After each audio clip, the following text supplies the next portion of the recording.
Glen Suitor joining us, signing autographs on our set. You got getting all the love. Some old school pictures. Yeah. Tristan brought up his rookie year picture, and Glenn had a mustache I've never seen on him. What happened, Glenn? Yeah, I don't know. One of the reasons I got rid of that was because I was told I looked like Will Ferrell from Anchorman.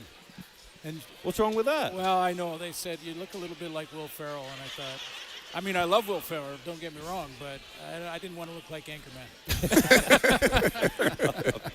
Glen Suitor segment brought to you by North Home Windows, designing, building, and installing window systems in Saskatchewan for Saskatchewan conditions. Google North Home Windows. Glenn, before we came on the air, we were talking about Justin McInnes, defending him, the routes that he likes. How can the Riders go about even trying to slow him down? Well, they have to. I mean, in the two games that these two teams have played, Justin McInnes had over 350 yards receiving. And, you know, he loves that sort of bender route over the middle. VA is the guy who threw him 243 yards in the first matchup. And VA loves those plays. I mean, he lives with those 20 to 35-yard dig routes in the middle, the sort of lazy corner routes where he brings the receiver back to the sideline. He loves those plays. So, you know, that plays into the hands of the Riders' strength on defense, though, because they take the ball away more than anybody in the CFL. And when it's really strength against strength. VA loves those throws. That's where he really thrives. And the Riders love to take those away because those throws in the middle, as we talked about before, Wes, those throws in the middle at about 25, 30 yards, that gets into the safety territory, that gets into Roland Milligan territory if they're dropping into zones, and that's where you can make some plays on the ball defensively. So it's strength against strength, but I think it'll be a big part of the storyline of this game. Definitely. Justin McInnes against the Riders, 2 games in 2024. 20 receptions, 362 yards, and a touchdown, including that 240-plus yard game you mentioned. And the Riders, 24 interceptions on the season, second in the CFL. They're first in the CFL in turnovers with 49, a bunch of those coming on fumbles, and the rest were turnovers on downs. In terms of Vernon Adams Jr., I feel like, Glenn, the big key with him is to keep him in the pocket.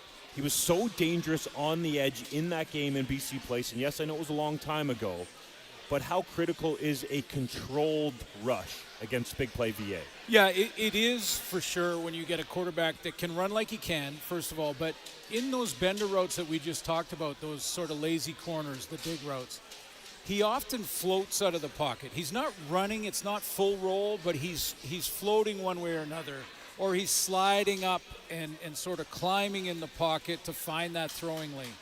That's where there's a balancing act for the D-line for Saskatchewan that's got to happen. The balancing act is controlled lane pressure, but still getting after him. Because if you're just standing 2 yards past the line of scrimmage, making sure he doesn't break contain, you're giving him 4 or 5 seconds, and someone's going to open up. I don't care how good your back end is. Someone's going to open up. A receiver, it's too big a field to cover it for that long. So, you know, I think there's a balancing act there. Yes, you got to keep him contained. The other thing Corey Mace can do is he can send some pressure. You know, like go to some exotic blitzes, send some linebacker pressure, make him make the quick decision, and make him, you know, be anxious to throw that 30-yard route. That 30-yard route takes some time. So if you send pressure and VA wants that, he's waiting on it, might be able to get some sacks. So what do you think is more important than controlling VA or taking McInnes out of the game? You think they should add, like, you know, double him from time to time or shade him with the safety, that sort of thing? I think so. I mean, if I'm Nelson, I am automatically doing that when you're free. Mm-hmm. So, you know, I used to remember with Richie Hall, we would have like Rocky DiPietro over there or something. Guy that loved those dig routes. Throwback names. Yeah, and I would say to Richie, hey, it's cover one and I'm free, but I'm going to be free and shade your side. And I would tell the backside, you're on your own, kind of play it like zero. Okay. And I think they could do a little of that with McInnes for sure. Maybe the better way to defend him though would be to get on the line of scrimmage, inside of 5 yards with a linebacker or a DB, jam him there with a guy over top. You know, I think he's a great receiver, Wes, because he's got that length. Yeah, he's got great radius, catch radius. Box guys out. Right, but he boxes you out and makes that play contested catch.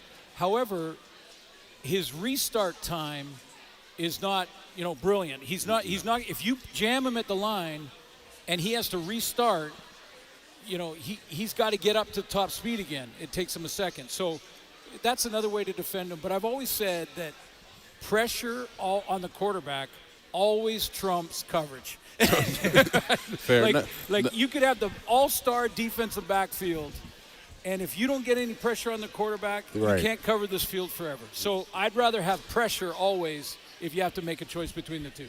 Glenn, you were a safety. You have the Riders franchise record for interceptions. I believe it's over 50, right? What is it? I never kept count. 51. Right. I was about to say, boom. Yeah. You were a safety in this league. Nelson Lacombo transitioned from playing corner and halfback at the University of Saskatchewan to safety just this season. Jaden Dahlke, if you remember, started the first game of the season. Yep. Then there was the shift to Nelson Lacombo, I believe, because the coaching staff felt Lacombo was more athletic. So when they went against BC at BC Place early in the season, that was early in Lacombo's development process at safety. Right. How have you seen his evolution being a former safety with 51 interceptions from that spot? I think he's coming along nicely, and he does have that athletic ability. He has that closing speed. And, the safety, when he's free in the middle, and there's lots of coverages where he is, he basically wants to help the field halfback, the boundary halfback, and the boundary corner. That's really those three guys that realistically he can help with the deep ball. And when you're young at safety, you're backing up a little bit. You're instead of lining up at 8, or between 8 and 10, maybe 11, you're lining up at 14 because you don't want anyone to get in behind you when you're first, brand new as a safety. I think Nelson was a little bit like that early on. He was backing up a little bit too much. So even though he's got great athleticism and speed, he was still 2-3 yards away, and now he's tighter. Now he's playing with more confidence. He's breaking the pass up. He still needs to get that first interception to kind of break that ice. But, I think athletically he can get it done. And listen, they would have talked all week long about what McInnes likes, what Keon Hatcher likes over the middle. Lacombo will be ready. What's that like as a safety when you're young in the position? Are you just thinking, I don't want to get beat deep because that's the worst possible thing? Because I'm referencing how he doesn't have an interception. Yeah, it is. It really is. It's, early on, you're told you need to be deep as the deepest. I had so many coaches tell me the safety's got to be deep as the deepest receiver. So no matter who's back there, any deep post, any deep route down the seams, you've got to be deep as that guy. So that's why offenses deliberately will run a seam route just to pull the safety away so that middle area is open. That's why they do it. And that's why defenses, and Corey Mace will have this in his repertoire, will robber with the safety. So they'll tell the halfback, go ahead and you take the seam route by yourself because our safety's going to rob the dig that's coming from the other side. So you make it look like you're bailing, and then you jump it. And I think, over the evolution of a season, Nelson Lacombo has played, he's got a lot of knockdowns.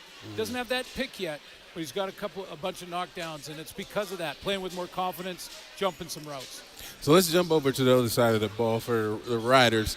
What do you say about what does the A.J. Ouellette and Raquel Armstead both being on the roster say about the Riders' offensive game plan going into today? Well, it's going to be interesting to see what they do with it. It really is because, obviously no one at this time of year is giving out any hint to the game plan. So, right. We all have our private meetings with coach and with some of the players, and it's like, hey, so you got those two guys starting. Let me ask you, are you going to play them together? Or are you going to? And they're like, no. We're not. We're not telling you any part of the game plan and a playoff game. So it depends. Wes, I think running backs want to get in a groove. They want to feel the football. They want to get going. They want to, there'll be there'll be 2 or 3 series where you're only getting 3 or 4 yards, but you feel like it's settling about in. To pop, it's about right? to pop. It's Yep. about to come. You see you're starting to pick up the timing of the line a little bit better. So you get in that groove, and that's when you hit a couple. Yeah. And I think if you're rotating too much, you maybe not allow. This is the downside of this, but Yeah. you're not allowing that running back to get in the groove. Having said that, there's nothing like, if A.J. Ouellette starts and pounds it in there for, and gets 50 yards in the first half, and then they put Rock Armstead in for the second half with fresh legs and hitting it hard. Yeah. It could be a long day. And the BC Lions have struggled all season long stopping the run. Mm-hmm. So that may be another reason that Corey Mace decided to go this way. Definitely could be. Glenn, we'll get you out on this. The Saskatchewan Roughriders win the West semifinal if? Well, I think it really comes down to these chunk plays, that if they make the plays defensively on those intermediate routes, the ones that Vernon Adams loves, I believe that the Riders go to the West final. And if VA makes those plays, in the first game, he made 4 30-plus throws. In the last one with Nathan Rourke, he made 1. That was the difference, and it was a completely different game. If Roland and again, I'll get back to giveaway, takeaway. Only 2 times this year the Saskatchewan Roughrider defense lost the takeaway battle. One was on the Labor Day rematch, the Banjo Bowl. The other was against the BC Lions in Game 1. They were a -2. That to me is the story of this game. We always talk about running backs. I know Wes loves that.